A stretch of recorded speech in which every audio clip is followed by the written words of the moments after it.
co-president of the Europe of Freedom and Democracy, Nigel Farage. The floor is yours.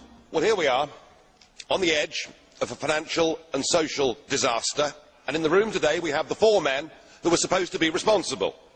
And yet we've listened to the dullest, most technocratic speeches I've ever heard. You are all in denial. By any objective measure, the euro is a failure.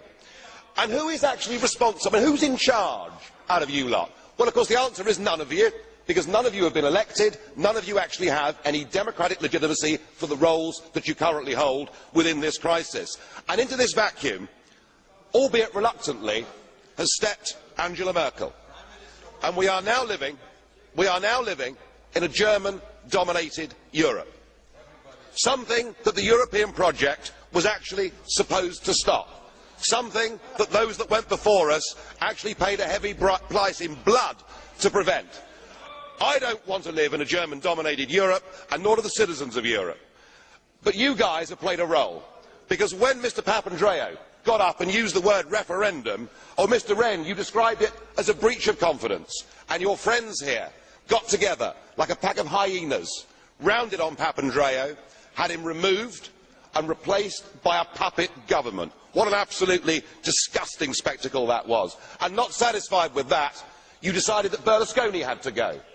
So he was removed and replaced by Mr Monti, a former European Commissioner, a fellow architect of this euro disaster, and a man who wasn't even a member of the Parliament. It's getting like an Agatha Christie novel, where we're trying to sort of work out who's the next person that's going to be bumped off. The difference is we know who the villains are. You should all be held accountable for what you've done. You should all be fired. And I have to say, Mr Van Rompuy, 18 months ago when we first met, I was wrong about you. I said you'd be the quiet assassin of nation-state democracy, but you're not anymore. You're rather noisy about it, aren't you?